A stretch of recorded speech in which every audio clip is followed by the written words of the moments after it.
Wow, a packed room. Good morning and welcome to Mayor J. William Reynolds' State of the City Address. It is, yes, let's hear it.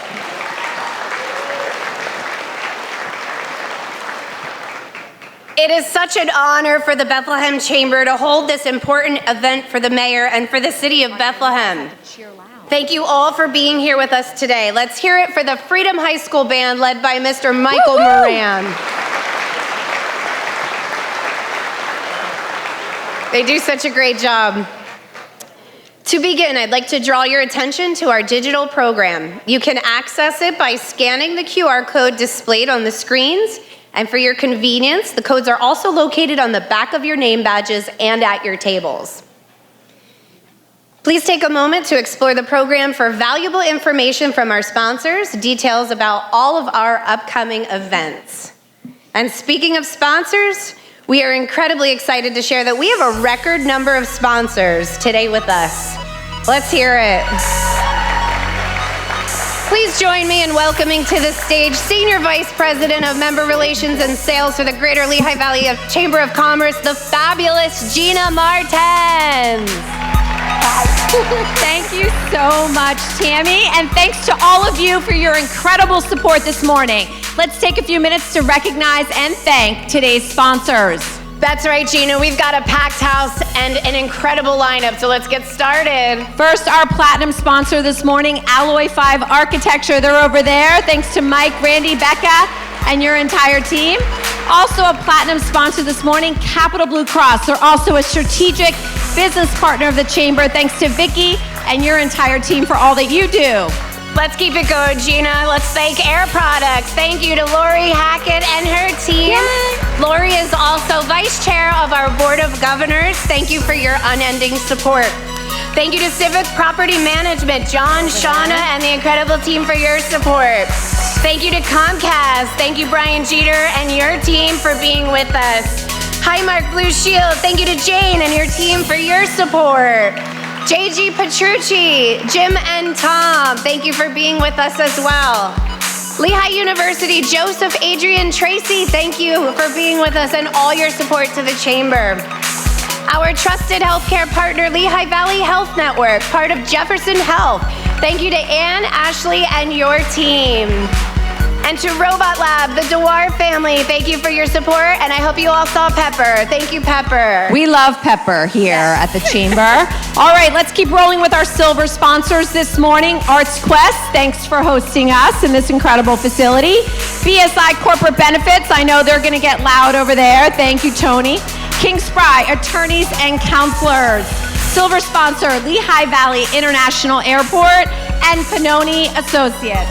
Next, let's thank our bronze sponsors. Let's hear it for the Bethlehem Parking Authority, CHA Consulting, Comfort Suites Bethlehem, East Stroudsburg University, Hatzel and Bueller, Lanta, Moravian University, ServPro, St. Luke's University Health Network, I gotta take a breath, Unity Bank, USA Architects, Via Media, the Whiting Turner Contracting Company, and Wind Creek Bethlehem. That's quite a lineup. Let's keep rolling. Our supporting sponsors this morning, Alvin H. Butts Incorporated, Buck Nolasicki and Company, Dream Boyd Theater, Emerald Realty Group, Holy Family Senior Living, Lehigh Valley with Love, Service Electric Business, Spillman Farmer Architects, Taggart Associates, Working Dog Press, and YMI Insurance. Let's hear it for our supporting sponsors. Thank you.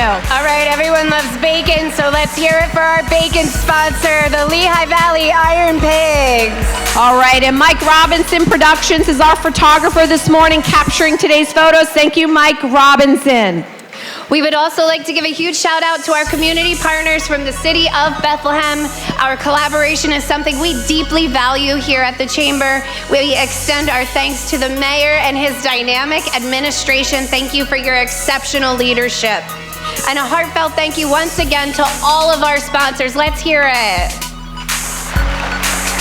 A special shout out to the members of our executive committee from our Board of Governors and our chair, Tom Groves, for being with us, our Bethlehem Chamber board members and our staff for making this morning such a huge success. We truly appreciate your presence and support. Thank you, everyone. Thank you so much. Enjoy this show. Put your hands together as we welcome our next guest, whose accomplishments are as impressive as his bow tie collection. He is the leader of the 6th largest chamber in the United States, is a columnist for the Morning Call, a radio personality on iHeartRadio, and the host of Business Matters. Please put your hands together for your president and CEO of the Greater Lehigh Valley Chamber, Tony Iannelli.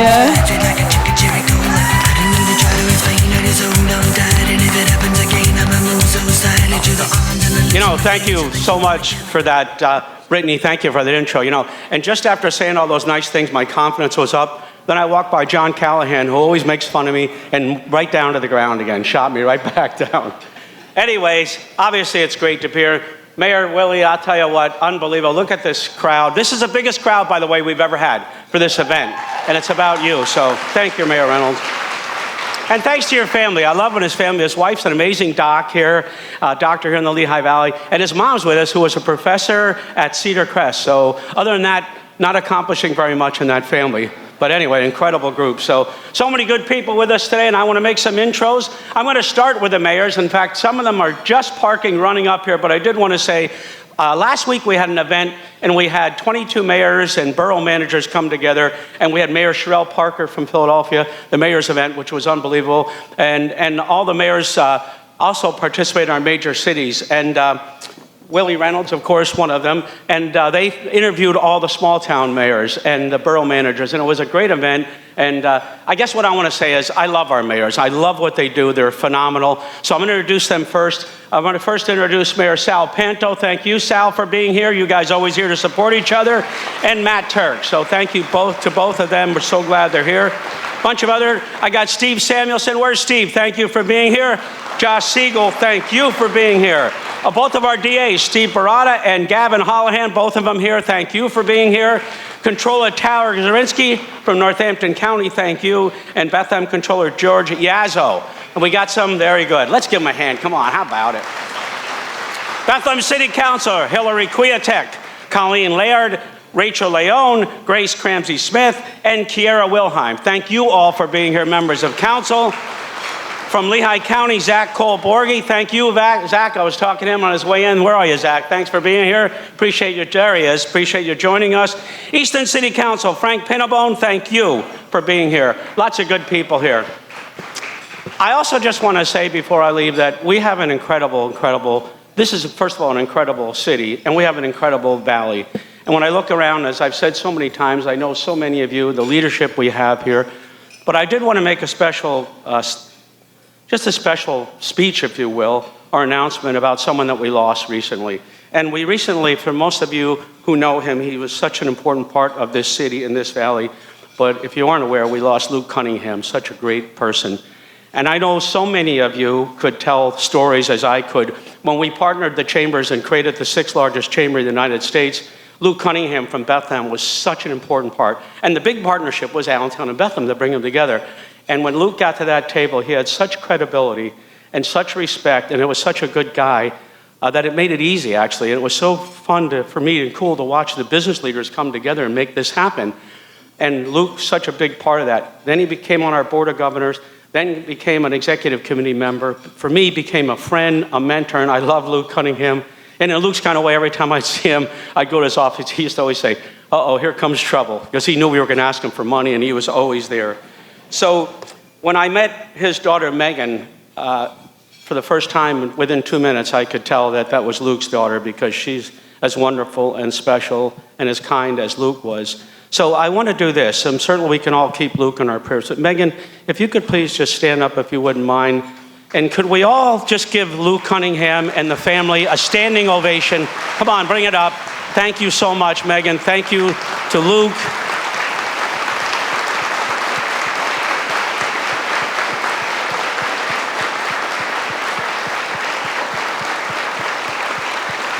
Thank you, everyone. I guess just an example of what we have here, and I look around, I see so many of you and all of you that have such an impact We have a great community, and I think from a Chamber's perspective, we want to keep being the best that we can be for all of you, support our cities the best we can, and also throw as much love out there that we all need right now as possible. So enjoy this amazing event. Mayor Reynolds, we love you. You're doing an amazing job. As I say with our mayors, it's a tough job, it's a big job, and it's not for the faint of heart, and you do it better than anybody. Thank you. And now, for our opening prayer, please welcome Director of Equity and Inclusion for the City of Bethlehem, Janine Carambote Santoro.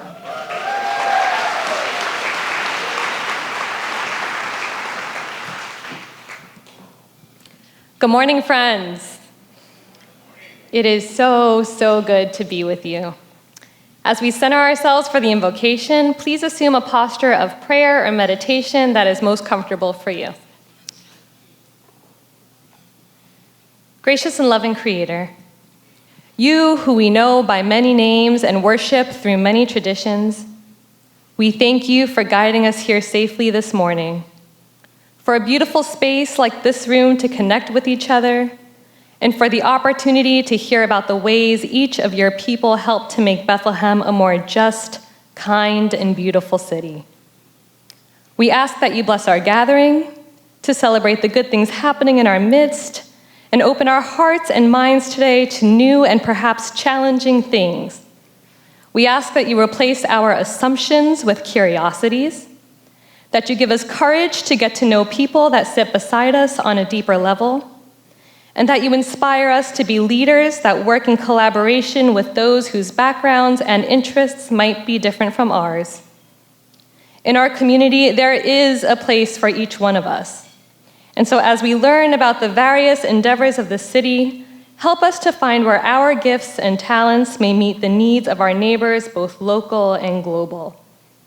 How wonderful that you have created each person in this room so brilliantly, that you have given us each the aptitude to wonder what justice looks like in practice, what it might look like as good stewards of our city to take care of the most vulnerable in our midst, in both systemic and communal ways, and for our own humility and vulnerability to express our hopes and fears for the future, admitting that none of us can do the work of community building on our own. We thank you for the many, many hands that made this day possible. Our friends at the Chamber of Commerce, all of the staff here at ArtsQuest, all of the city staff, councils, and leaders, and all of our partners and businesses, and for the hands that have made and served our food this morning. We ask that it may nourish our bodies and prepare us for whatever the day may bring, and that we feel your presence, which is always with us, not just in this hour, but in all of the hours to come. In your holy name we pray. Amen. Thank you.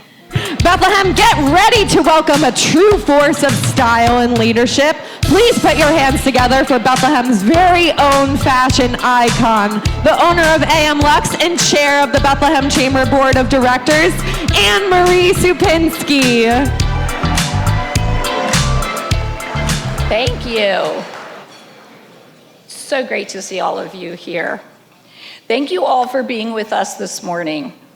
On behalf of the Bethlehem Chamber of Commerce, our board of directors, we want to express our deep appreciation for the City of Bethlehem's ongoing support and partnership.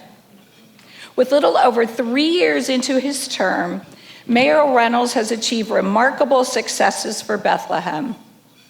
Each year, we are filled with pride to work alongside a leader who is not only enthusiastic and visionary, but also genuinely listens to the needs of his constituents.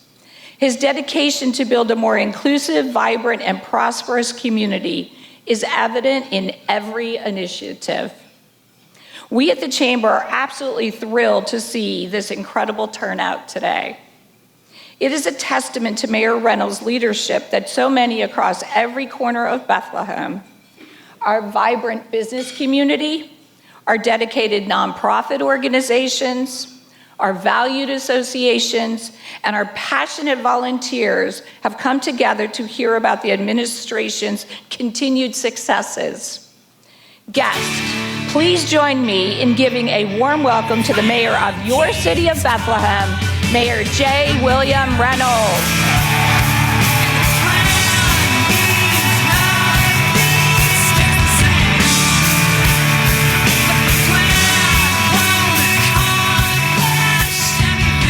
It is wonderful to be here, and it seems like every year in Bethlehem we are building more and more, and I need to say thank you to all of you. We have almost 400 people in this room, and yep, we got to give that up. I was all ready to say like 384, but then I heard like another 15 people showed up this morning that didn't RSVP. So we're right about 400 people, but it really is a reflection of who we are as a community and how we've gotten here today. In a world where you look around, you look to Washington, you look to other places, and there's so much instability, here in Bethlehem, we have our act together. We know what we're doing in the public sector. We know what we're doing in the Bethlehem Area School District with all of our institutions and in the private sector. And today is about telling those stories. It's talking about where we have been and where we are going. But that theme that we're going to talk about today is the idea that we are building Bethlehem together. We are building things you can see. We are building things that can't always be seen, but we're doing it together. And we know something here in the city of Bethlehem about working together. It doesn't seem, when you look around, like everybody remembers that that's how you get the big things done. But we've had a remarkable comeback over the past 25 years. I remember growing up in Bethlehem, driving by the steel mill, driving through Bethlehem, driving through 3rd Street, Main Street, and you had closed buildings. You had vacant buildings. And we've only grown since then. And that credit doesn't go to the people that you're going to hear from on stage as much as it goes to all of you.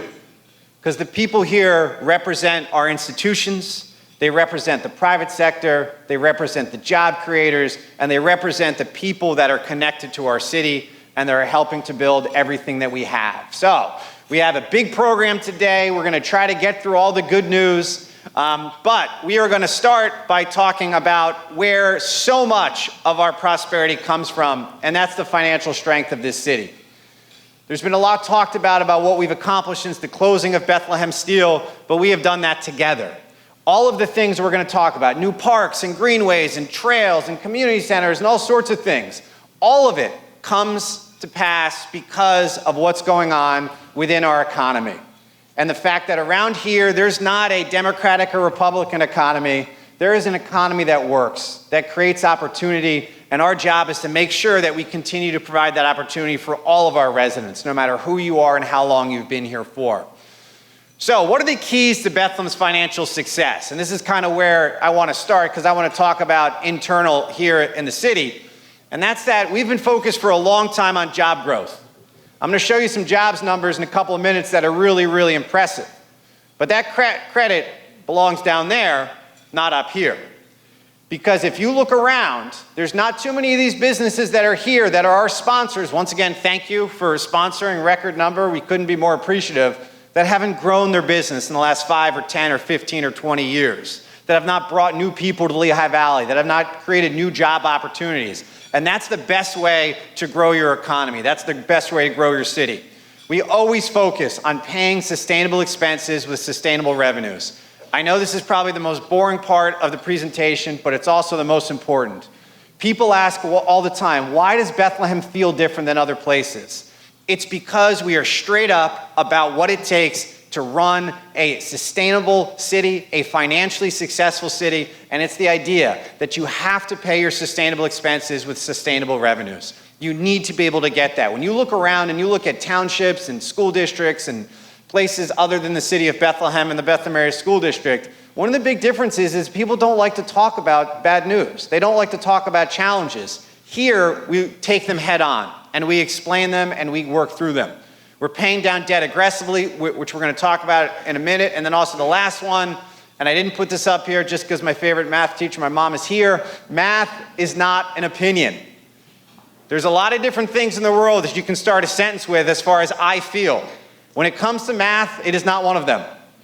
When you're looking at how you pay for your police officers, how you pave your roads, how you pay for things, math is not an opinion. You look around and a lot of people that are in public finance think it's an opinion. They think we should do this, or this is how we feel about this. But the two things, housing and public finance are not about feelings. They're about math. They're about how do we accomplish the goals. And anybody that tells you, and I had to put that in parentheses, you know pandering. You know when people aren't being completely honest with you.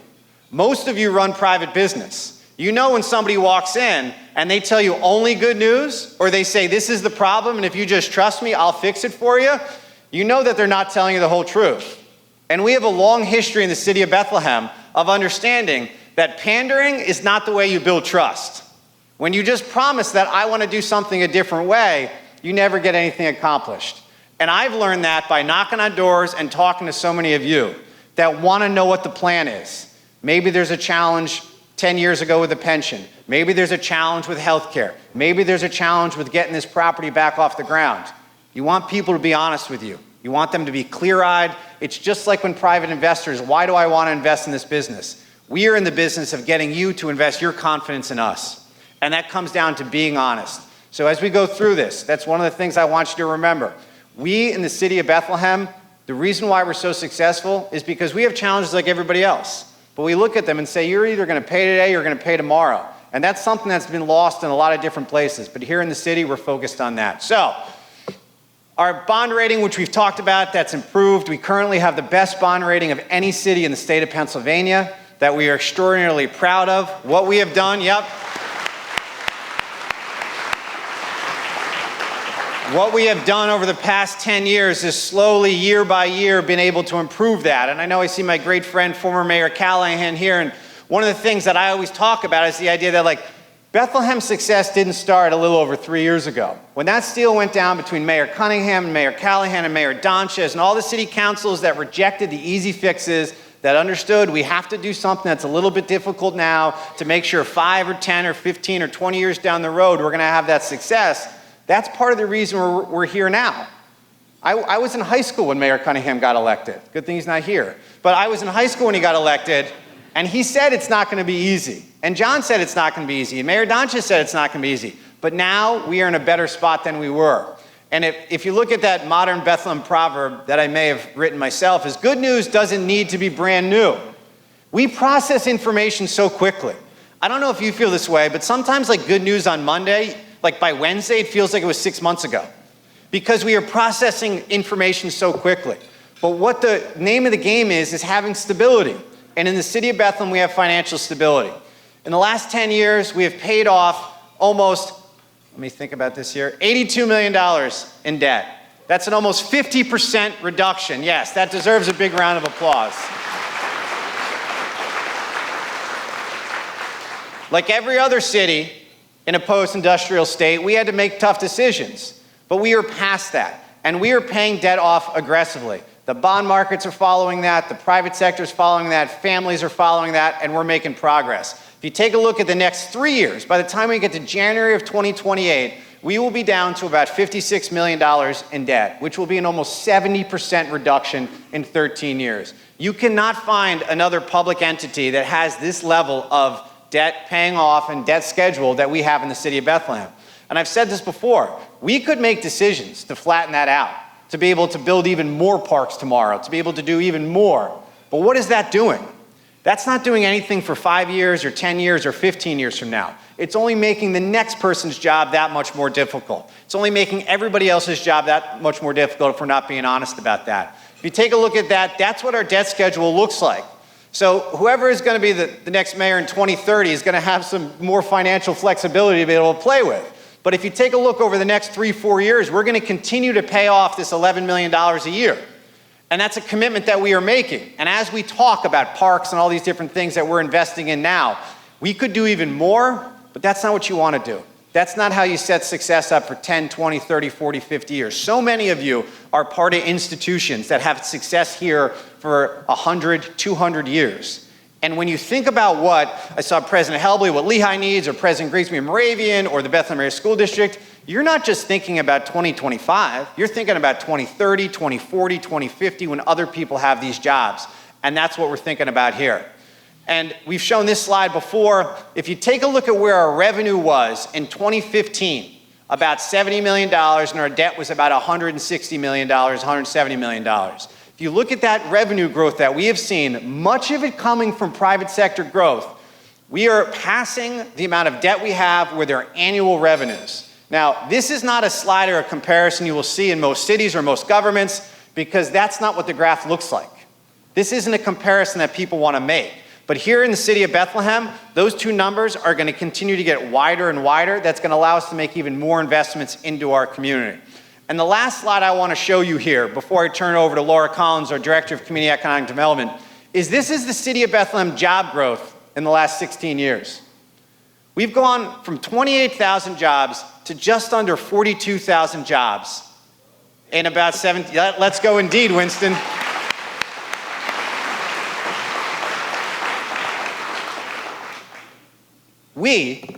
You, have added 14,000 jobs to this community. That's 14,000 jobs that help to pay mortgages, help to send their kids to college, help to send them to trade school, help to buy them their first car, help them to be able to redo your front porch or redo your sidewalk or your deck or whatever it might be. We have created opportunity that means more college graduates want to stay in the Lehigh Valley. We've created opportunity that when our Vote Tech delivers more and more graduates every year, freedom and liberty, that they have jobs to walk into. You couldn't talk about this 15 years ago because we were still on the comeback. But you are creating that opportunity. And everything else that we talk about is predicated on the idea that our private sector wants to be in Bethlehem. They want to be in the safest city in Pennsylvania. They want to invest here. Your employees want to live here. Your employees want to shop here. They want to go out to eat. And we could not say thank you more for that. So give yourselves a big round of applause. And now I'd like to welcome up our Director of Community Economic Development, Laura Collins, to talk about all of the wonderful things you are doing in 2025.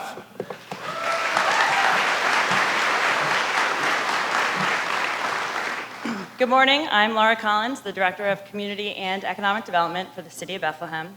I'm actually going to start by going back to the jobs graph that the mayor just had up. What's interesting about this graph to me on a very personal level is that in 2008, I was in college down at Villanova, and I was thinking about where I would end up myself. Like, would I come back home to Bethlehem? Would there be opportunities here for me, or would I go somewhere else? I did come back to Bethlehem, but only briefly, and then I ended up in DC at law school and to start my legal career, and I didn't know if I would come back, permanently. But a lot of really good things happened between 2008 and today, and I think the job landscape is just one change. It really, though, this growth reflects and it reveals a lot more about what makes Bethlehem so desirable in 2025. I think today the analysis of whether Bethlehem is the right place for young people, for new families, for professionals, entrepreneurs, for business investment, the analysis in so many ways is more simple, and it's a quick, definitive answer. Yes, Bethlehem is absolutely the place to live, it's the place to work, it's the place to build a life that far exceeds what you might get in a bigger, exciting city, or a smaller, cozy town, or even other mid-sized communities like ours. There's nowhere that is quite as comprehensive in this combination of charm, economic opportunity, and overall quality of life. And I really think that's why we are continuing to see, it's one of the many reasons we're continuing to see so many people, so many of you investing in our community. Bethlehem has once again been named one of the top 100 places to live in the United States by livability.com.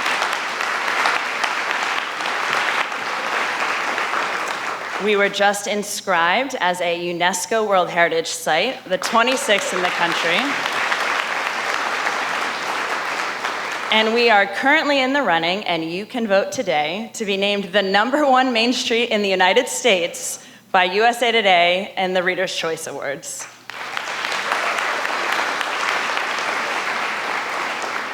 For that honor in particular, we have to congratulate and thank the Chamber and the DBA and the small business leaders associated with the DBA.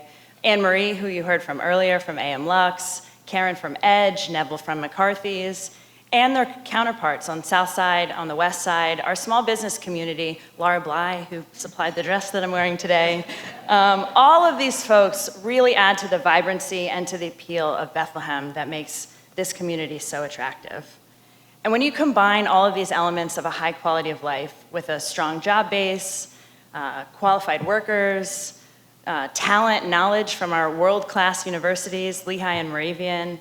And then when you support and foster entrepreneurship, innovation, economic growth, if you put all of that together, the result is tremendous interest from the private sector. And that is exactly what we have seen in Bethlehem for a while and that we have continued to see over the past 3 years. In 2022, the total project cost associated with new building permits was $219 million. In 2023, that figure rose to $250 million. And last year, it was an impressive $320 million.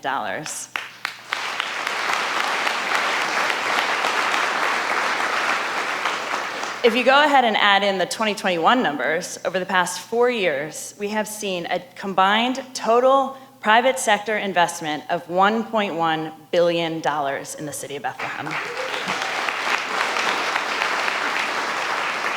So once again, as I said last year, that is thanks, and we have to give a thank you to everybody in this room for all that you've contributed to that figure and to the investment in the city of Bethlehem. Importantly, these investments reflect a diverse range of people, companies, large and small, and a variety of sectors contributing to our diverse economy in Bethlehem. Private market developers, for example, continued in 2024 to bring housing units online to make a dent in the demand for housing at all income levels. Transformative, high-quality mixed-use developments like 610 Flats, Taylor Flats, the Dream Boyd Theater. These projects bring people and vibrancy to our north and south side downtowns, and they provide much-needed housing. We also have a ton of diverse commercial and industrial development. Just a few examples, LVHN's 2 new medical office buildings at the former Martin Tower site.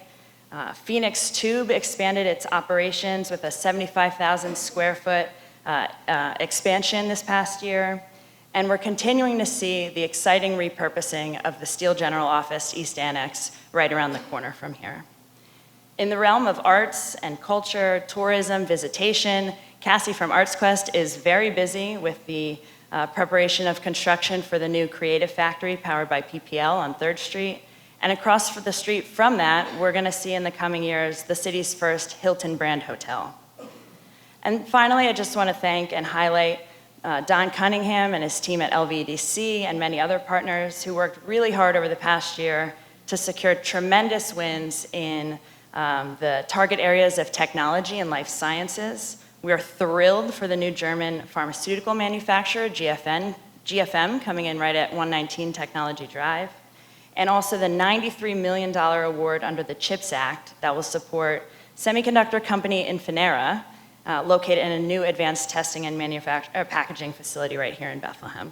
So thank you to everybody. This is obviously just a small sampling of all of the amazing work that is happening and continuing to happen with the private sector in Bethlehem. So now, among the many other people to thank from the city side for contributing to the high quality of life in Bethlehem, what makes Bethlehem desirable, among other things, is that it is a safe place to live. And to tell you a little more about that, I would like to welcome and show our appreciation for Chief Cott and Chief Reich of the police and fire departments.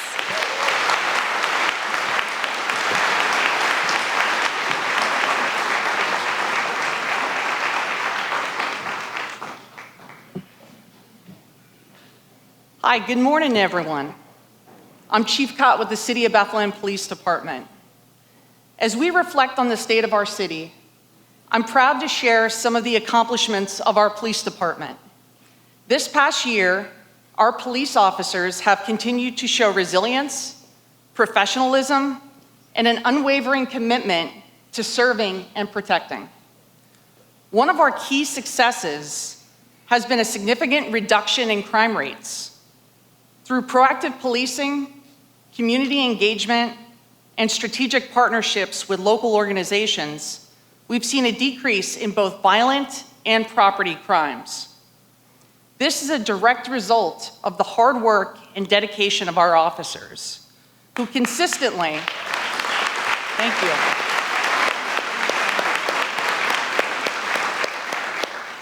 who consistently go above and beyond to keep our neighborhoods safe, as well as community support and cooperation. We have also invested in training. to equip our officers with the skills necessary to address the complex issues that we face today. Whether responding to mental health crises, domestic violence, or public safety concerns, we are committed to continually improving the way in which we serve. Finally, we've embraced innovative technologies to enhance our ability to protect and serve. This year, we successfully replaced our body-worn cameras and in-car camera systems that were end of life, ensuring greater accountability, transparency, and professionalism during interactions with the public. We've also introduced automated license plate readers in key areas of the city, which have been invaluable in locating stolen vehicles, solving criminal investigations, and finding missing, endangered persons. By leveraging these technologies, we're not only improving efficiency, but also increasing our capacity to prevent and solve crimes. Looking ahead, our focus remains on strengthening partnerships, expanding community engagement, and ensuring the safety and well-being of every member of our great city. In closing, I'd like to thank the men and women of the Bethlehem Police Department for their service.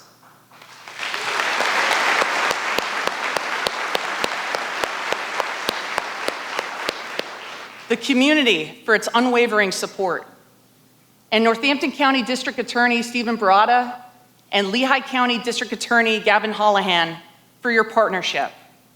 Thank you.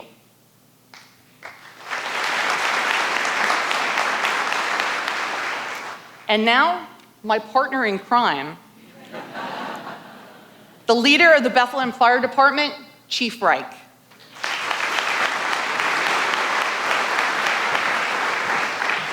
Thank you, Chief, and indeed we are. Welcome, everyone. Chief Reich, Bethlehem Fire Department. The Bethlehem Bureau of Fire has made remarkable strides in 2024, transforming both its emergency response capabilities and its workforce. Through the united efforts of city leadership, fire and EMS administrations, and union representatives led by Local 735 President Lou Jimenez, the department has emerged stronger and more efficient than ever. The most visible improvement came in emergency medical services when the mayor and members of council supported adding 4 personnel, with new paramedics joining the ranks and expanding supervisor positions in 2024. The department launched a SMART initiative, a peak hours crew from the Broad Street station. That strategic move paid off immediately. The city slashed its reliance on mutual aid ambulances by 20%, keeping more emergency responses in-house and cutting response times by over a minute. Critical moments when lives matter. A generational shift is also underway within the fire department. For the first time in nearly 3 decades, the department sent recruits to 2 fire academies in a single year, with plans to do this again in 2025. Under the watchful eye of Captain Matt Griffin, these new recruits are reshaping the department's demographics, bringing a fresh energy and modern perspective to the department. To support this evolution, the administration has invested heavily in our training programs, ensuring both veteran and newer personnel are equipped with cutting-edge firefighting skills. In a major boost to emergency response capabilities, the mayor and council approved over $1.9 million to modernize our emergency fleet. That investment will bring 2 state-of-the-art ambulances and a rescue engine to the department, along with a new EMS supervisor vehicle, which is already in service, and a new water rescue boat, which will be delivered later this month. More than just vehicles, these upgrades are a commitment to both safety and superior community service. Looking ahead, the department is modernizing our technological infrastructure with a new end-to-end fire records management system. This upgrade, spearheaded by Assistant Chief Tony Prelitz and firefighter Sean Gilmore, along with a dedicated team of other firefighters within the department, promises to revolutionize everything from daily operations to emergency response. It's one more step towards building a fire service that's not just reactive, but proactive in protecting the community. Thank you. Back in 2023, the Community Recovery Fund was created to address our most pressing post-pandemic needs through our community organizations and nonprofit partners that work tirelessly to help our residents every day. The first round of funding was awarded to 28 organizations, which in 1 year over this 2-year grant cycle has served over 41,000 individuals. This year, we invested in an additional 21 organizations and anticipate doubling the number of Bethlehem residents that are impacted. Check out what some of our 2024 awardees are planning on doing with the Community Recovery Fund grant this year. My name is Tom Carson. I'm the Executive Director of Victory House of Lehigh Valley. We are a 501c3 not-for-profit located right here on the south side of Bethlehem, Pennsylvania. Our mission is simply to help homeless men succeed. We help them with overcoming the challenges they face in returning to the community. We provide case management services, we provide healthcare services, and really anything someone needs to overcome homelessness and return as a productive citizen to our community. I'm Carol Anderson, the CEO of Bloom for Women. Bloom is a nonprofit organization here in the Lehigh Valley whose mission is to provide sanctuary and a continuum of care to heal, empower, and employ survivors of trafficking and exploitation. Bloom has 5 homes here in the Lehigh Valley, and we provide an opportunity for women to rebuild their lives in a residential setting at no cost to them. Mike Schaefer, CEO here at Pinebrook Family Answers.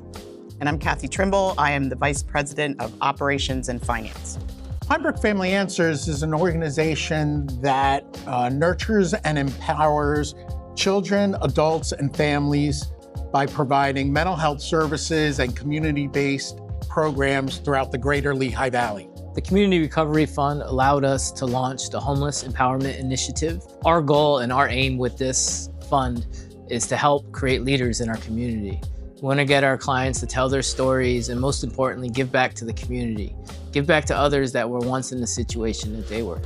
The importance of this initiative is helping our homeless population. Most of the time, homelessness is just bad things that happen to good people. I can give several examples of people who just fell on some hard times and became homeless. Really, it's our aim to help share those stories and help those in the community who are just going through some bad times. Technology plays a crucial role in obtaining equitable outcomes by mitigating and breaking down the barriers that clients have to accessing care. For example, we can leverage virtual platforms to provide services in the home. For our in-home services, we can bring technology to the home, to the school, meeting the client's needs where they are, and providing the services so that childcare, transportation, time is not a barrier to getting the services that they need. Hi there, my name is Lauren Brennan. I'm a residential case manager here at Bloom for Women. The Community Recovery Fund supports our workforce development program called Flourish. This allows our ladies to gain the working experience and the confidence that they may be lacking in because they don't have that experience. I just want to say thank you to the City of Bethlehem for helping us continue our mission, which is to helping homeless men overcome homelessness. It's great to see that you guys are taking a serious stance on homelessness, and we look forward to the partnership and all the good work that we can do in the future. Thank you to the City of Bethlehem for providing these funds to our agency that we can continue to provide services throughout the community and meet our mission. Everyone we serve at Bloom deserves an opportunity to start over. And our Flourish Workforce Development Program is giving them all the tools they need to go on and achieve their hopes and dreams and become meaningful participants in our beautiful city. We are so grateful. Thank you so much for your support. Congratulations to this year's recipients. Our city's better because of your dedication and the love you show for our community every day, and we can't thank you enough.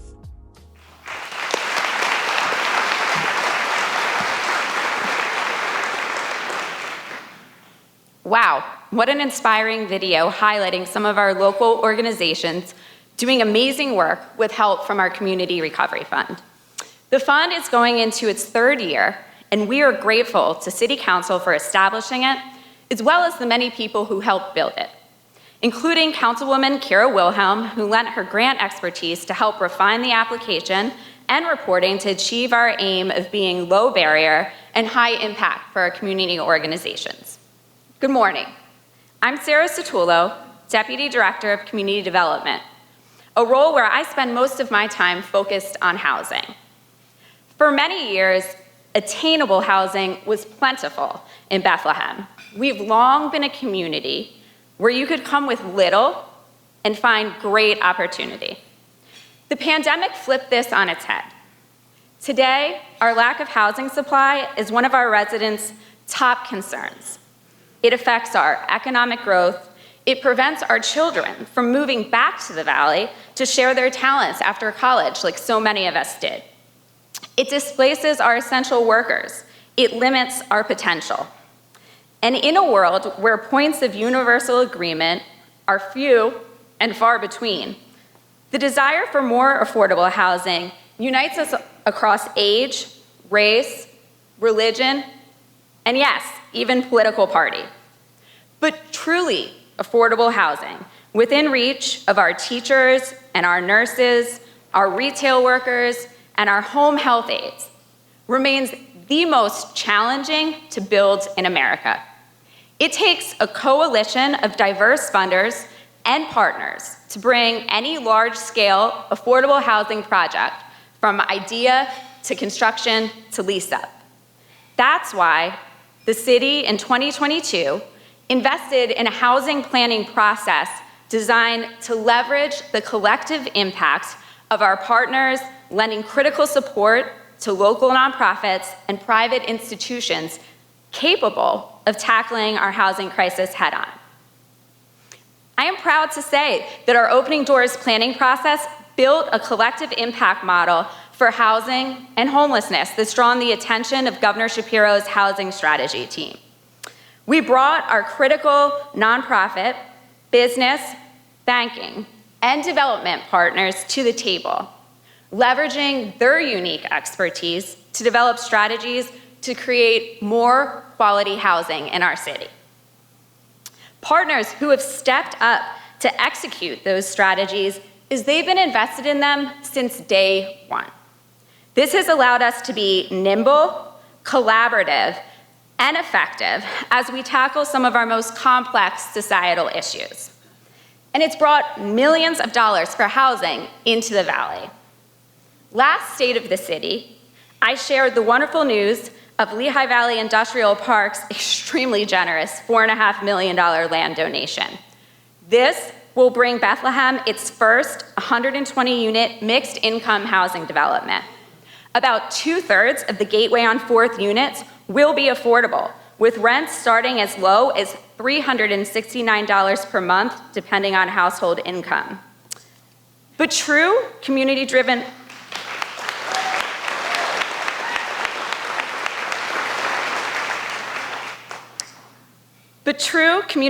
planning processes don't just build new housing. They ask how investments in new housing can uplift the residents who have called our neighborhoods home for decades. Today, I am thrilled to share that the neighborhood health centers of the Lehigh Valley will serve as the Gateway's first-floor anchor tenant.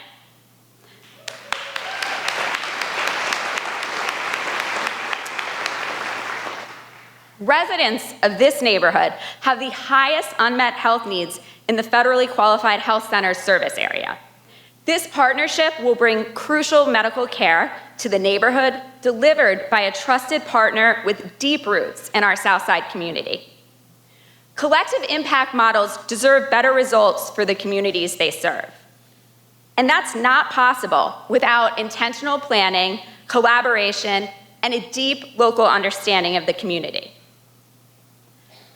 We are in our final months of our $500,000 Choice Neighborhoods Planning Grant, a process that has ushered in a new era of collaboration between the city and the Bethlehem Housing Authority, with the aim of creating more housing options for our residents.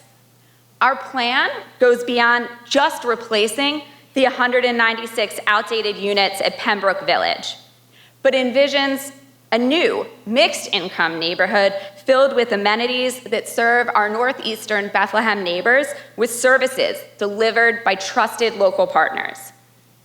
Every step of the planning process has engaged residents, community stakeholders, and elected officials like Councilwoman Hillary Kwiatek and President Michael Colon and State Rep Steve Samuelson in designing for a future that builds on our community's strengths and directly responds to the dreams of our neighborhood residents.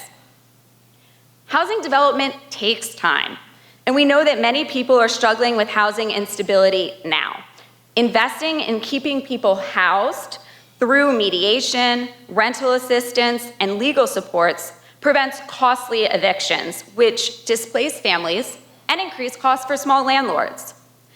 Through the creation of a housing stability collaborative, we aim to provide enough help upstream that we eventually see fewer eviction filings.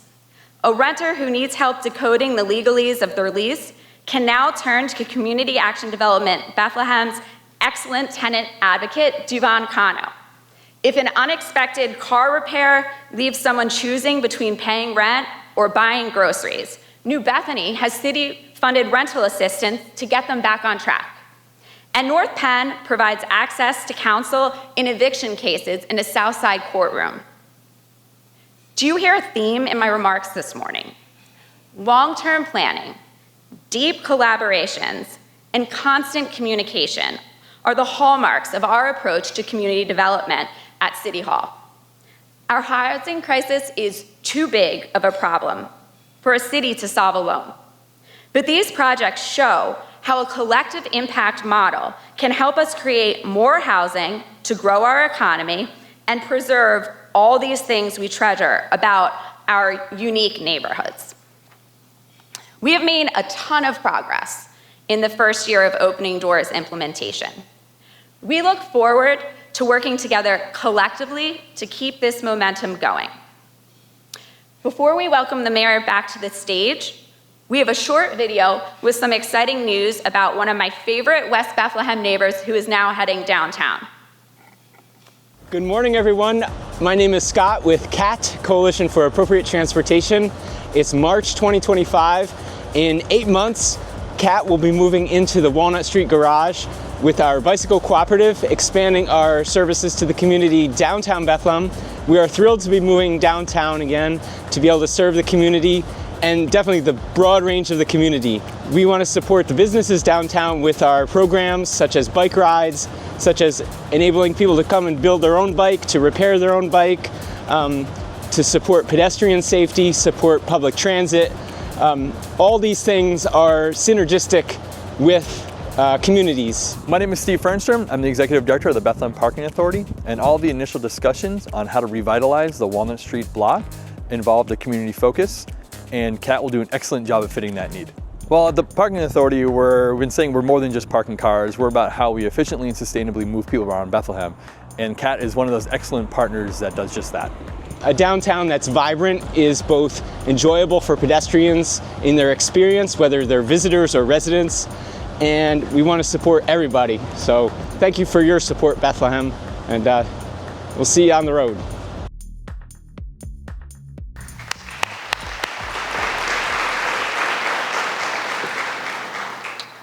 Thank you, and I don't think Scott could make it here. It's not because it's raining, because he does ride his bike even in the rain. But if you know Scott, or if you know anybody associated with CAT, it's one of those organizations that just really makes our city go, no pun intended, that they're very inclusive and they welcome people. And the idea of taking and bringing bike culture down to the center of Bethlehem has been a goal of mine and a goal of ours and a goal of Steve's for a long time. And Steve talked about how they're more than parking cars, that we might need to work on shortening that a little bit, Steve. But it was such a good example that we have people on our parking authority now too, Karen and Dan Sabrinsky are here, that don't just look at parking authority as parking. It's about how do we move people? How do we look at it as making it safer for walkers and bikers? And that's a good kind of transition into our next topic, where I'm going to talk about how we're building a new kind of street. One of those things that obviously everybody always wants is they want a new paved road outside their house. And one thing I've learned too is it doesn't matter if you pave every road around someone's house. They'll say, why didn't you pave the one right in front of mine? And for a long time, the city was able to make investments. And Mike Alcall, our Public Works Director, could tell you the grade of every single street we have. And we have 750 lane miles of streets in the city of Bethlehem. And as we've become more financially stable over the last several years, we've been able to make more and more investments, which you see here. In the 2-year paving period between 2022 and 2023, and now it's a 2-year paving period because engineers are very, very serious about not making sure they don't say things that aren't going to be true. So like, we don't know what the weather's going to be. We don't know when guys are going to call out sick. I can't tell you exactly how many roads we're going to pave this year, but I can tell you how many we're going to pave over the next 2 years. And you can see that from 18 and 19 to 24 and 25, we're almost doubling that paving schedule, which is impressive, which is our guys out there. I think it was about 10 years ago, maybe 11 years ago. I remember being on city council, I don't know if it was Mayor Callen or Mayor Donchez, where we invested in buying some internal paving equipment, something the city had never done before. And that's the kind of thing that somebody looks at and they're like, we're paying $250,000 or $300,000 for a paving machine. Why? Because over the next 5, 10, 15, 20 years, we're going to be able to do work more efficiently. And we're very happy about that. And you are seeing that. You are seeing, if you drive around, you see all of the paved streets we have. But as I said before, the story doesn't stop there, because I just told you that we have 750 lane miles of roads. So we're not able to just continue this level of budget investment in streets and get all of them done. The average road street needs to be repaved about 18 to 20 years. Right now, because we don't have enough housing, as Sarah said, we have people that are driving into Bethlehem to work from Carbon County, from Monroe County. Those cars are going to keep coming if we don't find a place for those people to live within the Lehigh Valley. But in the meantime, what we are doing is we're making investments in the city of Bethlehem that make sense. And if you take a look at our chart here, that you can see, and one of the things I've learned in this job is it's not just about the numbers, it's about how you visually represent them so someone can look at them on their phone. Like, I know some of us spend a lot of time staring at our phone, and this is the kind of thing I'd love to have you pull up here. I think if I hit the button here, you're going to see this in about 20 seconds. And this is a map we have on our website that allows us to see the progress we have made from 2018 to 2019 to 2024 and 2025, and it kind of shows the different streets and the roads that we are paving. And I was at a meeting a couple weeks ago that we were talking about every kind of street that we're paving in 2025. Now, what we have to talk about, though, is that we cannot continue this current rate of street usage if we want to see our streets get paved and have your streets not degrade to the level by which people have a problem with. We are driving too much. We need to find a way to be able to reduce our car trips. We need to be able to find a way to put our errands together. This is something we've talked about with the Climate Action Plan. I know Dan and Jeff from WSP are here, and we have Sarah, our new Sustainability Director. It's great to pave roads, but that's putting a Band-Aid on the problem. We need to increase the ways that we are able to move around this city. And one of the things that we like to say is that streets are for people and not just for cars. I told you before, we're going to be honest when there's a problem. There are people in the city of Bethlehem that drive too fast. There are people in the city of Bethlehem that don't follow traffic laws. And as great as our police department is, they can't catch everybody that is driving through a neighborhood. They can't catch everybody that is driving through the city, getting from Lower Sauk and Hanover Township, that doesn't care about the neighborhood that they're driving through. We need to change the culture about how people drive in the city of Bethlehem. We've all been to places where it could be down at the beach, it could be in different places, where you're like, you just drive slower. There is a culture by which you respect pedestrians and bikers more. We have some neighborhoods and some streets like that in the city of Bethlehem, but it's not every street. It's not every neighborhood. And one of the things that we're working on now is we are working on a complete streets plan and a citywide bike infrastructure plan that talk about how are we going to make those long-term investments that increase the likelihood that you're going to choose to walk or you're going to choose to bike. Bringing CAT downtown is a huge part of taking bike culture from the far end of Bethlehem. And there was nothing wrong with being almost in Allentown. I love Allentown. I used to work there. But taking that culture and bringing them down to the middle. They're closer to our schools and they're closer to the center of where everybody is. Now, once again, as many of you know, this funding is one of the funding sources that we were able to get during the previous administration as part of the infrastructure bill. We have not been able to execute this contract because it is part of the current funding freeze or whatever word you want to use that's going on in Washington. So for us to move forward, for us to be able to make our streets safer, to be able to make our neighborhoods safer, we need the federal government and the Federal Highway Administration to approve this contract, to execute this contract, money that was awarded to us. And the reason why it was awarded to us is because many of you in your institutions, and I know the school district was a big part of this, wrote letters of support. We sent a letter last week to Congressman McKenzie and Senators Fetterman and McCormick, asking them to be able to help to lobby to be able to execute this contract so we can do our work on West Broad Street, so we can start our complete streets plan, so we can start our bike infrastructure plan. And I have to say that they welcomed that letter. I think they know that it's not good to award communities money, to have communities spend money internally and then try to pull that back. That's not what we do here in America, and that's not what people count on here in the Lehigh Valley. And I also have to give a special shout out, and I know we have some of our FOP officers here and our police officers here. They volunteered as well to write a letter of support to Congressman McKenzie and to our senators saying that the Bethlehem Police Department needs safer streets, that the police union wants safer streets. You don't find that in every community. You don't find that level of cooperation between the chief, Chief Cott, and the administration and our police union. But the fact that they were willing to write a letter, and Lieutenant O'Dell, who is not here today, he was like, I'll write it right now. He's like, I'd love to write it, because it's about the right thing. There's not a Democratic or Republican way to keep your streets safe. And the fact that the Fraternal Order of Police and our police department were some of the first people to raise their hands to say, we got to get this contract executed because we got to make it safer for our kids to walk to school, that deserves a big round of applause.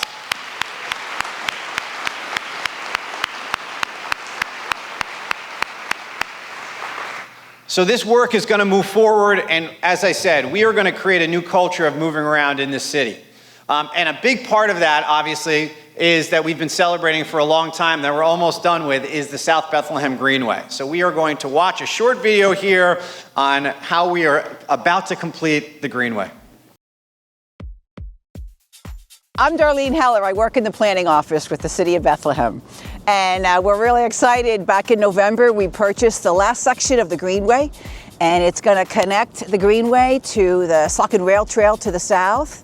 It's less than a mile in length, but it was a big obstruction to this huge connection from Hayes Street, I guess, down to that area. There's really no grade crossings. The trail takes you through nature. It's very quiet. It's beautiful.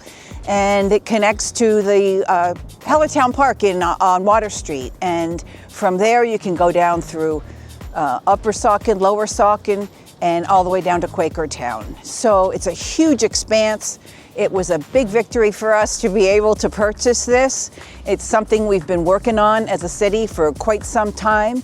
We weren't able to make the purchase without a lot of partnerships, DCNR and the county, and we had federal funding through community project funds, and without assistance, we really can't move forward with big projects like this. Mike Alcall, I'm the Director of Public Works for the City of Bethlehem. We're just about ready to embark on designing and constructing the final phase for the Greenway. It's a really exciting time. It will really open up the Greenway. Greenway is underutilized. It's a great asset, and we hope that this will be the final phase that will help create far greater use of the Greenway. We're about to do the design, then we'll go through the bidding process, and we'll let the project out, and then construction. Basically, the construction is going to consist of picking up from where the Greenway currently ends, which is about where Auburn Street is, if you extended westward to intersect the Greenway, and down to Bachman Street in Hellertown is where it would terminate and connect to the Saucon Trail. Oh, hey there, how's it going? George, what are you doing? We're doing a video on the Greenway, so I figured I'd come to the end of it. You're doing a video on the Greenway? Yeah, on the expansion. You got me a bad time here, George. Sorry. Did you talk to like Darlene and Mike? Yeah, I got them already. This is like, obviously, well, you know this is the end, but it really is probably, once I did my facts straight here, George. It's been a project we've been working on for 20 years, and I really think it's symbolic of what we are in the city. Multiple administrations, I think the planning started back probably during Mayor Cunningham and Mayor Callahan, Mayor Donchez, and then just everybody else. And if you talk to Darlene and Mike, but Laura and Lori and everybody within the Community Economic Development Department, Tony and Joe, the previous Economic Development Directors, Jack and Cindy and Rocco and everybody in legal, it's just been a project that I think it's probably taken, probably almost 20 years to build at these 7 phases. But we worked really hard. And now we're going to open this, so like I don't have to stop the run or the bike or whatever here. I can keep going down into Bucks County. So yeah, those are my thoughts on the Greenway. Well, I guess you're here to turn around. So I am here to turn around. How long does it take you to get back to City Hall from here? Do I look like one of those dudes that needs to brag about what time it is? Those are the guys with the chips on their shoulder, and that's not what we are in Bethlehem, and it's not how you build greenways. I'll see you, George. See you.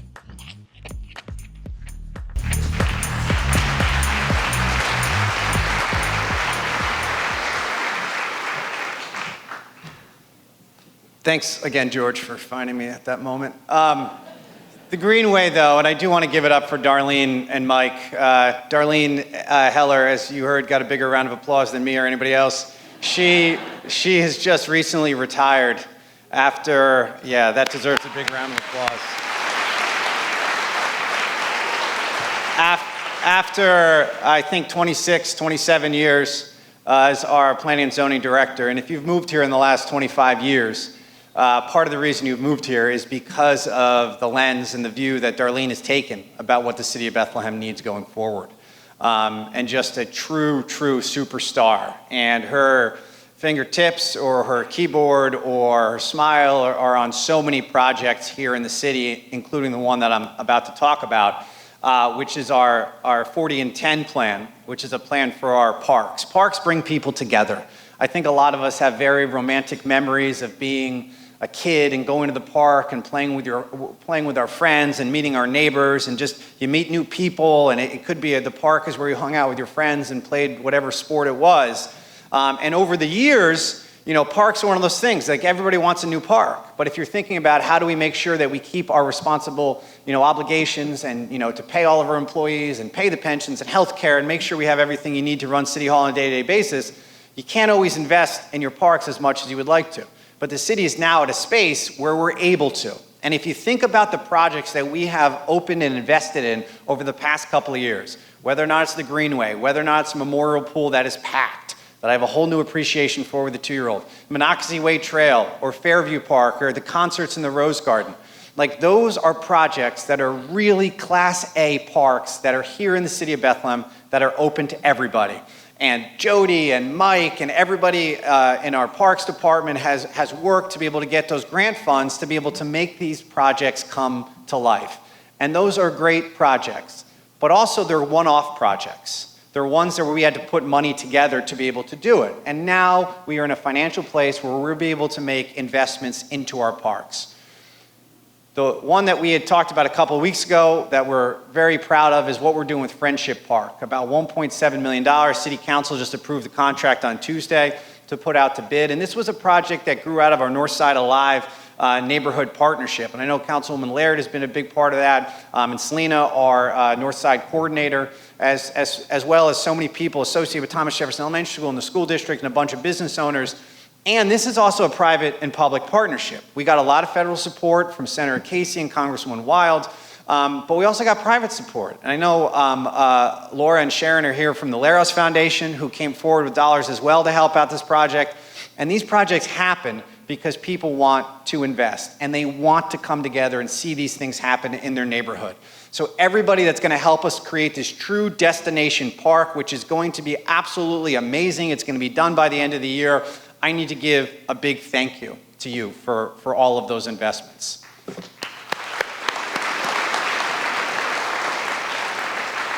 And it is not an accident. Yesterday, I think it would be a good time to mention, many people saw Governor Shapiro come to Bethlehem to talk about potential federal action having to do with tariffs. And he wanted to come to Bethlehem because he doesn't say this directly because he can't say it, but he knows Bethlehem's story is the best one to tell about what we have done over the past 25 years as far as fostering small business and fostering large business and making smart investments.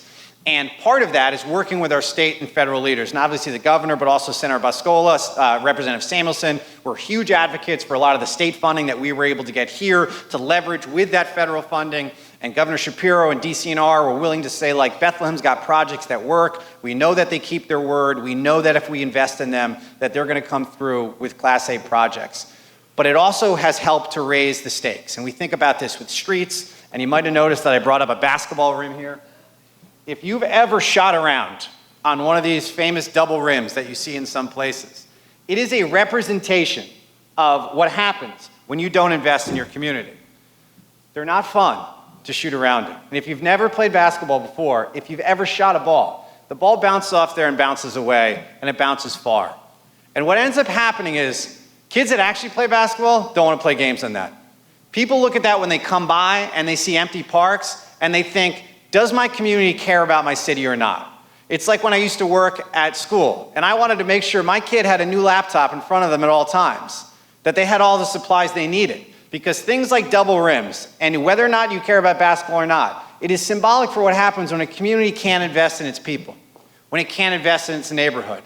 And what we are doing now is we are launching this program called 40 and 10, where we are looking to make investments in every one of our parks over the next 10 years. We are working with so many partners within our community. I know Sheila and Laura are here from Omnis, which is the group that's helping to run this. If you have your phone out, and I know I'm so happy when I look at you, it's like the old classroom, I see your eyes, so I know you're not staring at your phone. But if you want to take your phone out to be able to to get the QR code to take our park survey at some time, please do. We are going to be able to make these investments, now that we're in a financial position, into our parks, into what people want to have over the next 10 years. So it's not just going to be one-off projects that are fantastic. They are awesome, but they're not systemic investments. And now we are in a place where we're able to make those systemic investments. And I want to thank everybody that's helped us to get to this point, that we're able to launch these exciting, what I say, exciting promises, because like I never want to talk about something until we know that it's going to happen. And we now are developing a plan that's going to help us to be able to invest in all of our neighborhoods. And not every city can say that. Most cities can't say that. But the day of double rims, which is like you save $4 and yet nobody wants to use your park, those days are over. They're especially over now because Leo keeps shooting and I can't deal with him anymore. But it is a situation that is symbolic of the idea that we are investing in our people, we are investing in our community, and I just couldn't be happier with where that program is going. Now, before we welcome up Stephanie Agello to talk about World Heritage, we are going to watch a short video here on another one of our exciting cultural partnerships we have going forward. In the 1940s, residents from Patillas, Puerto Rico came to Bethlehem to work and establish community. In the years that followed, faith communities, businesses, and advocacy efforts sprung forth, all led by Puerto Ricans who migrated from Patillas and surrounding municipalities. Puerto Ricans are currently a large part of Bethlehem's 30% Latino and Hispanic population and continue to contribute economically, culturally, and philanthropically. In 2022, the Mayor's Latino Advisory Council discussed pursuing a sister city relationship with the city and Puerto Rico given our historical and present context. In spring of 2023, they surveyed local community members about what they desired in a relationship, and constituents in Patillas showed a mutual desire for a formalized sister city relationship with Bethlehem. In the fall of 2023, Mayor Maritza Sanchez Neriz visited Bethlehem alongside leaders from organizations from Patillas, and the mayor accepted the invitation from the city of Bethlehem to become sister cities. Today, we honor not only the history that Patillas and Bethlehem share, but our current partnership and future opportunities around workforce development, educational partnerships, recreational opportunities, and climate resilience. The relationship was formalized between both mayor's offices and witnessed by community leaders, residents, and educators in Town Hall on September 20th, 2024. As chair of the Bethlehem Patillas Committee, we'd also like to express our gratitude to Mayor Reynolds and Janine Santoro for assisting our committee with this endeavor. Their commitment to our community has not gone unnoticed. The Bethlehem Patillas Sister Cities Initiative has a significant difference in the way we look at Sister Cities' role and the impact that we will have in Bethlehem and within our 6 different sister cities around the world. And we appreciate the time and effort you put into making this a success. But let me tell you about what is Bethlehem Patillas Sister City. It's an opportunity for us to be able to establish an advisory committee that is crucial to our first year 3 goals, an objective of creating finance and fundraising, culture and tourism, in education and workforce, because we want to be able to connect 2 cities that are very, very close to my heart. And not only Puerto Ricans, because this is not just for Puerto Ricans, ladies and gentlemen. This is for everyone in Bethlehem. We want to celebrate. We want to be able to understand that in the world, we just have one identity, and that identity is the humankind. So we want to invite you to be part of this. Celebrate our anniversary on September 20th. It's going to be great. We're going to have music. We're going to have food. We're going to have all those different things that makes our culture wonderful. Another thing, if you want to travel to Puerto Rico and understand what our culture is about, we also are planning to have a trip to Puerto Rico in December. We selected Patillas as the sister city, but Patillas represent Puerto Rico. So every pueblo of Puerto Rico join us, because Patillas is Puerto Rico and every pueblo is Puerto Rico. Bayamo, Caguas, San Juan. We urge all our fellow Puerto Ricans to join us in our celebration, because that's what it is. We're not celebrating only one pueblo, we're celebrating Puerto Rico. So come to Puerto Rico with us. Enjoy Bethlehem Patillas.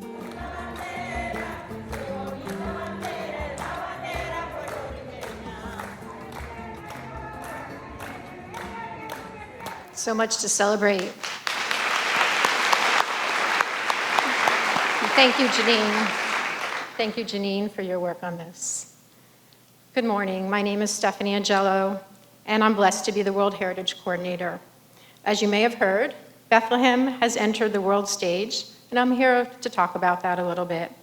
On July 26, 2024, in New Delhi, India, a decision was made at the 46th session of the World Heritage Committee.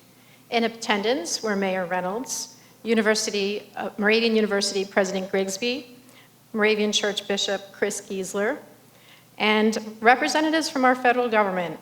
It was declared that Moravian church settlements in Bethlehem, along with those in Grace Hill, Northern Ireland, United Kingdom, and Herrnhut, Germany, were inscribed as a UNESCO World Heritage Site. These 3 settlements joined Christiansfeld, Denmark, which was added to the World Heritage List in 2015, and now form one World Heritage Site with 4 component properties. The World Heritage designation recognizes these Moravian church settlements as a significant cultural site that illustrates the outstanding universal value of these historic locations and the global influence of the Moravian Church. With its well-preserved 10 acres of land, 9 historic original buildings, 4 ruins, and God's Acre Cemetery, Moravian Church Settlement Bethlehem houses some of the most important structures and sites related to the Moravians and their history in the New World.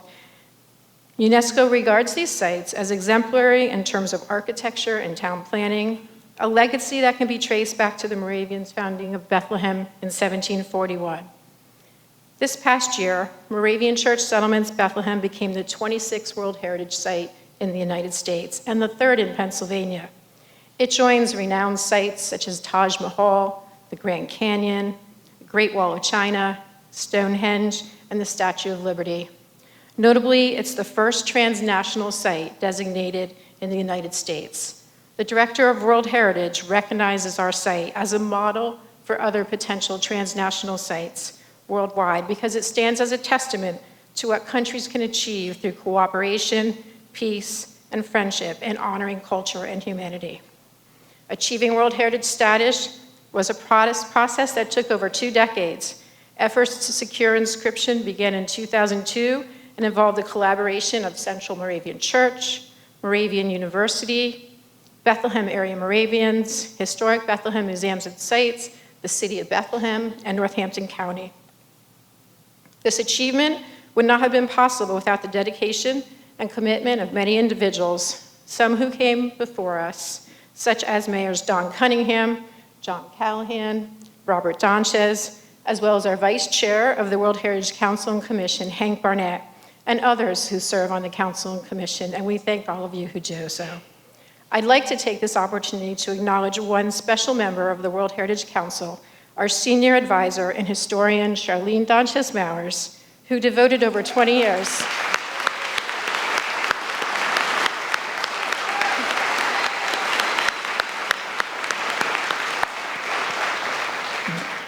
Charlene devoted over 20 years of her life to making this journey a reality, and she's worked tirelessly at preserving and interpreting the history of Bethlehem and seeing this designation through from start to finish. So thank you, Charlene. Additionally, we owe a debt of gratitude to Northampton County Executive Lamont McClure and Northampton County Council for their financial support. We are grateful for the contributions of Alex Michaels at Discover Lehigh Valley, and the Marketing and Communications Department at Moravian University. I see you, Craig Lammer, thank you, who played a vital role in promoting our inscription journey. This past October, we welcomed government officials, international delegates, Moravian church leaders, community partners, and friends from far and wide for our inscription ceremony, a recognition dinner, and a worship celebration. We were honored to have the Director of World Heritage, Lazar Osomo, fly in from the UNESCO offices in Paris to present our inscription certificate at the ceremony. Other notable speakers included the United States Deputy Secretary of State Richard Verma, U.S. Ambassador to UNESCO Courtney O'Donnell, the Deputy Director of the National Park Service Pedro Ramos, and Congresswoman Susan Wild. Looking ahead, we invite the community to come together for a celebration to honor the new World Heritage status along with our World Heritage stakeholders. We welcome the Lehigh Valley to join us on Saturday, September 6th on Payro Plaza, Church Street, and the Central Moravian Greens to explore our unique history, buildings, culture, and traditions that contributed to this honor. We recognize that not everyone in Bethlehem is Moravian, but this heritage belongs to all of us. The community celebration will represent all of Bethlehem while showcasing the origins, who we are today, and how we will continue to embody the ideals of the Moravians and share their story. I believe I speak for everyone who has contributed to achieving this esteemed status as a World Heritage Site when I say we take this responsibility seriously. Reverend Janelle Rice of Central Moravian Church has often said, at the heart of Bethlehem, at the heart of the Moravian Church, we are striving to be builders and sustainers of community. It is our collective responsibility to uphold these ideals of humanity and honor the world leaders who granted us this designation.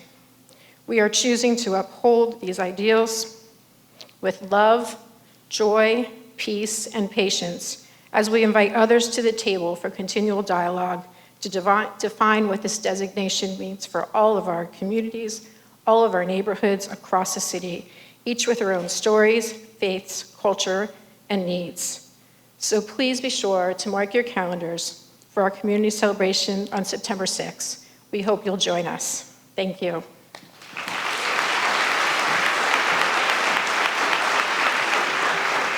I love that Bethlehem feels like a melting pot. There's multiple communities that one could connect with that all brilliantly intersect. I feel a part of our Hispanic community, the residential community, educational community. Honestly, I feel like I'm a part of the whole Bethlehem community. Diversity exists here on the South Side with the arts, diversity among the people, the different languages that are spoken here. We really look to uplift each other, not only as residents, but those of us who are business owners, community advocates, educators, professors. I was a Boys Club kid. You know, I met some of the greatest people in the city at the Boys and Girls Club. That happens when you have a gathering point in a community. The Boys and Girls Club, that former building, it's been closed since 2018, was demolished.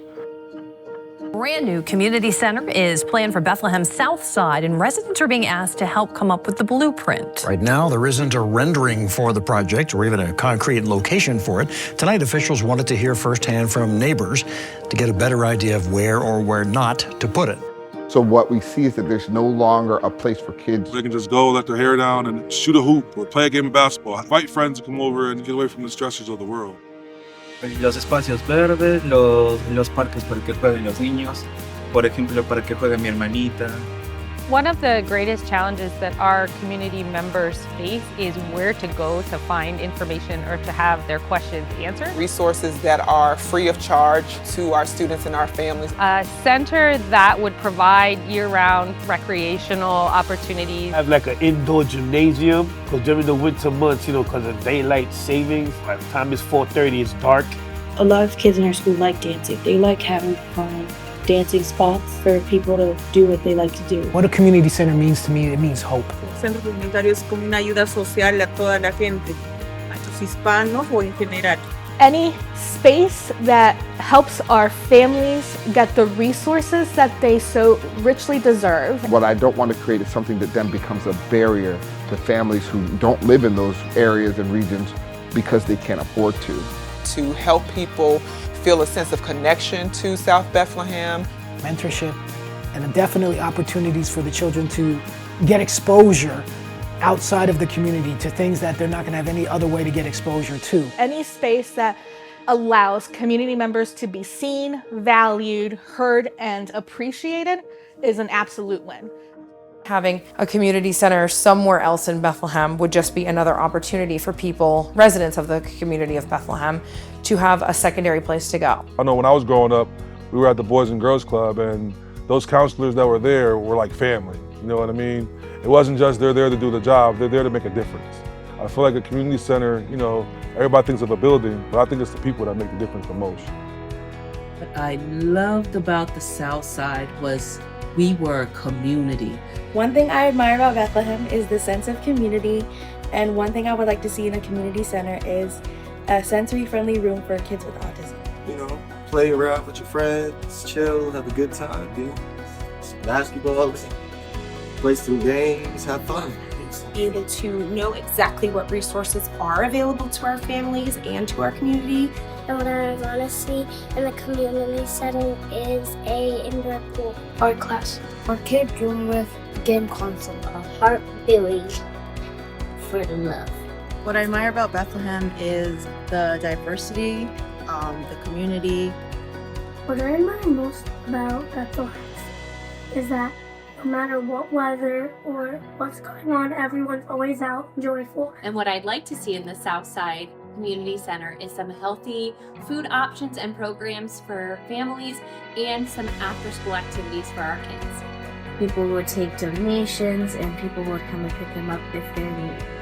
What I love about the city of Bethlehem is the nice parks and the food places around the park so I can go eat at them. What I love about the city of Bethlehem is that you can hang out with your friends at the parks and the stores are next to each other so you don't need to really drive around. And what I want to see in a community center is places for you and your friends to hang out and you guys can draw and talk. We need people to come together, work together, be united as one, and just come as a group and show everyone what Bethlehem is about. Thank you.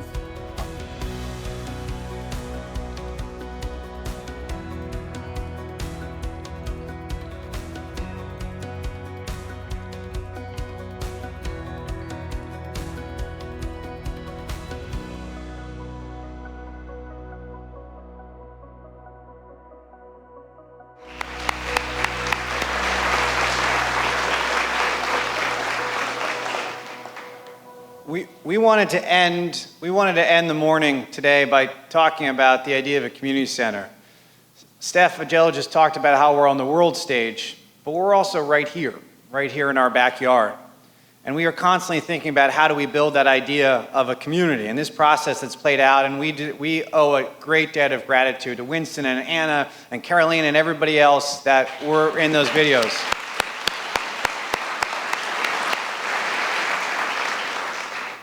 Many of those speakers are here today. The students are not. They're probably better off in school, right, Dr. Silva? But it is a situation where we never forget why we're here or what we're doing this for. And a few months ago, we had our public meeting where we talked about what is the plan for our recommended location, which is on one of the parking lots that's there on Mechanic Street next to the Greenway moving forward. And I wanted to include this drawing on here as like a sketch idea about how we would necessarily meet those needs. Because the work that we undertake is taking that emotion, taking those desires, taking those dreams, those goals from those kids, and turning it into something physical, and turning it into something that they can walk into. We often don't remember exactly when that thing opened, when we were kids, that we went to. That's such a big part of our memory of what it means to be from a place. But they all need to start somewhere. And one of the exciting things about this job is you start some things, you're in the middle of some things, and you finish some things. In this case, we are going to go from point A to point Z to be able to get this thing built and keep that promise that we're opening this community center for the kids of South Bethlehem and throughout our Bethlehem community. Yep.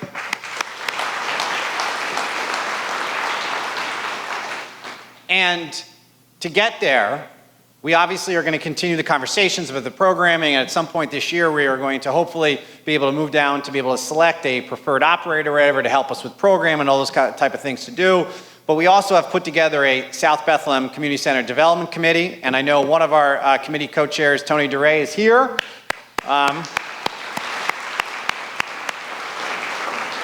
And the other one, Darren Hilliard, is not, because he's still playing professional basketball in Europe. But it was really important to us that we represented both parts of our community. The blossoming business community of South Bethlehem. Tony's built up his business, brought it here to South Bethlehem, but also Darren, who it's hard to find someone that's more South Bethlehem than that. And this is a good way for us to kind of end here, because we've talked about We Build Bethlehem, and I always love Janelle's line about what we build here as Moravians and as the community and things like that. And we started off with this graphic, and this is the last one we're going to have up here. And what this is I believe it's 92 names of people that have been mentioned in the last hour plus that are doing this work, that are part of how we achieve this success. It's not just the people in City Hall, it's all of you. And when you look at that in that list of names and you look at the people, it is hardly inclusive of everybody, either in this room or in our community, that are doing great things. But they deserve a big round of applause, because they are why we can even do this.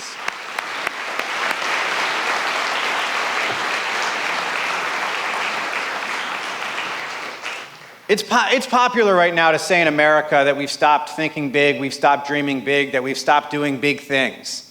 And that's partly true. And the next part of that conversation is often the idea that we don't feel we're not accomplishing the big things, we're not solving the big problems, because we're not connected to each other. That somehow we don't feel like we're part of the same community. And it's always interesting to me that the conversation, though, often ends there, because there's another step, there's another stage to explain about why so much of America is struggling to both get things done and be happy. And it comes down to an eternal law of happiness that we've known for centuries as far as people are concerned. And that's to live a happy, full life, we need to be connected to each other. The best version of ourselves isn't just what's in our own life or in our own house or in our own phone, but it's all of us. It's working together. That's how we've accomplished things. And there's also this notion that somehow at all times, doesn't matter what it is, for a job, for a house, for a parking spot, for kids playing time at Little League, that we need to be in competition with each other. That somehow we can get to this place of happiness by just competing, and somehow you're going to get to this ultimate level of competition success, and then you're going to be happy. This is not a new question. People have been talking about this question for hundreds and hundreds of years. But we know what the answer is, and we know why it doesn't work. And the irony is the root of the American problem right now is the root of our success here in the city of Bethlehem. Because all of you know something that I don't need to tell you. All of you know that your life is richer when you're connected to other people. That when you have a mission that's about creating something that's not just about yourselves, you feel more like you're part of a community. And there's certain things we can only accomplish with other people. Let's use basketball as an example. Let's say you go down to the park and you're shooting around and it's a beautiful day. That's enjoyable for a while. But to truly enjoy the game, you need to have a team. You need to be playing. You need to have those moments when you pass, or you screen, or you pick your friend up off the ground, or in a pickup game, you don't even know the person you're playing with. But you throw a backdoor pass, or you help them out, and you're all running down the court, and nobody remembers what happened in the last 30 seconds about who threw the first pass or the second pass or the third pass or the fourth pass. But you know that you did something together that doesn't need to be explained because you've had this shared experience together. The point of this event is not what happens up here. It's what happens down there. It's all of the conversations, the smiles, the business deals, the reminders that you owe somebody a phone call or a text message. The idea that you, when you come here, you leave being reminded about why you chose the city of Bethlehem. The friendships that you form here. We do big things in Bethlehem. We build steel mills, we build SteelStacks, we build greenways, we build community centers, we build new parks, we build new trails, we build new small businesses. But we also build things that you can't see. We build doors that need to open for everybody. We build families. We build people that care about each other. And we build big things. And we don't build big things by staring in your phone. We build big things by looking each other in the eye and smiling and thinking about how we can do this together. Because it's not just about what you are building, but it's about who are you building it for. People like to say, I want my kid to have it better than I had. Around here, we say we want every kid to have it better than we had. We say we want your kid to have it better than you had. And that's where I want to end today. We aren't afraid to keep our word. We aren't afraid to make promises, and we keep those promises. Because what happens is when you keep promises, you build trust. And when you build trust, people keep showing up. And they stand up, and they lead, and they invest. And collectively, those ideas, those beliefs of hope and optimism outweighs whatever negativity is going on in another place. So when you look around, it seems a lot of places in America are accomplishing less and less. And yet Bethlehem is accomplishing more and more. We do big things here. And big things require working together. And we work together because we know inherently that what makes us happy, the best version of ourselves, is when we're working with other people to create big things for other people. That's how you create happy adults. That's how you live a happy life. That's how you have a life worth living. When you realize your happiness can't be about you, but it's about other people. Some people in America seem to have forgotten that, and I hope they remember soon what that feels like. But here in Bethlehem, we have never stopped believing, and every day, because of you, we get more and more believers. Thank you. God bless.